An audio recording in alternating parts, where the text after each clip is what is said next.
同样是上合组织会议。由于俄乌冲突，今年的峰会格外不同。作为该组织的新成员国，印度或许会成为绊脚石。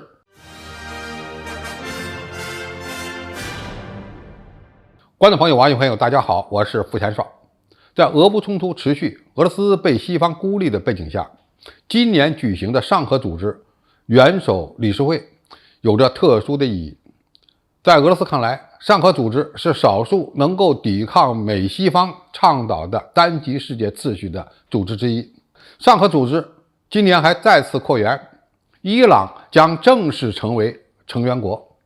白俄罗斯、土耳其、亚美尼亚、以色列、沙特阿拉伯等10多个国家正在等候加入。这意味着一场关系着国际战略格局的变化正在发生。这次上合组织的元首峰会，各国的诉求有所不同。俄罗斯希望上合组织支持其出兵乌克兰，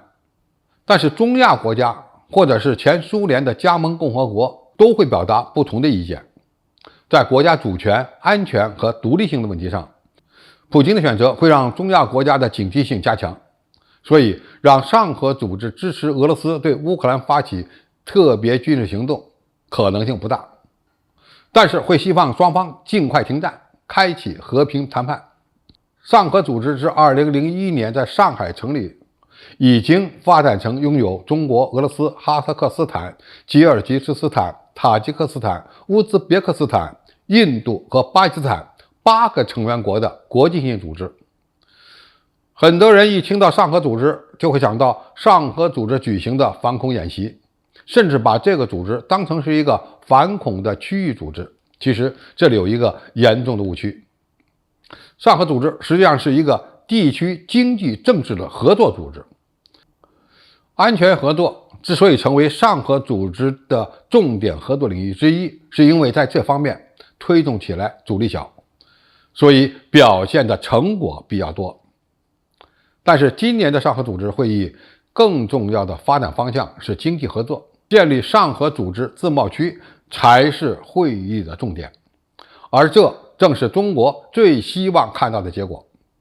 在俄乌冲突爆发之前，俄罗斯因为忌惮中国在中亚地区扩大影响力，一直对经济合作议题犹犹豫豫。说白了，就是因为中国的经济体量太大，俄罗斯担心中国成为这个组织的主导国家，想淡化中国的强势地位。俄罗斯还积极地拉印度加入上合组织，中国也拉巴基斯坦加入，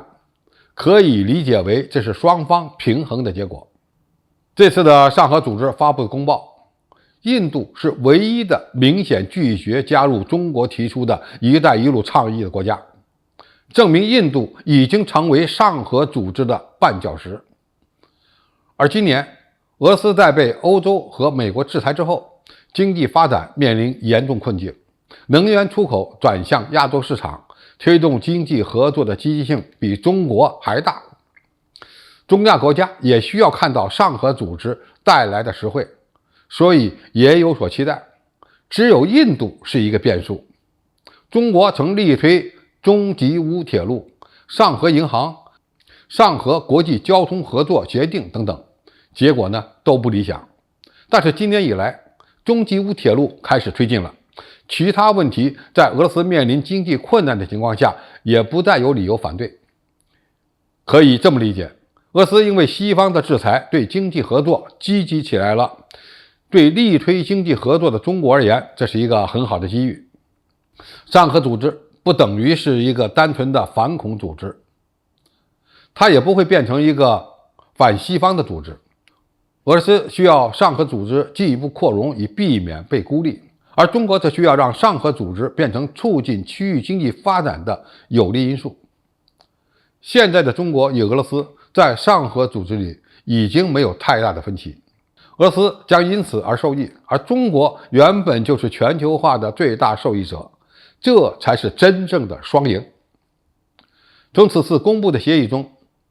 各成员国强调应推进落实上合组织成员国多边经贸合作纲要及其落实行动计划，扩大和深化上合组织成员国在金融、投资、工业、交通、能源、农业等领域的合作，制定并实施联合规划和项目，有利于上合组织地区经济社会的可持续发展。上合组织之所以越来越有吸引力，就是因为这是一个共谋发展的平台，不是对抗其他集团的组织。由于中国在上合组织力推发展理念的成功，自己也将成为最大的受益者之一。好，今天的评述就到这里，谢谢大家收看，我们下期再见。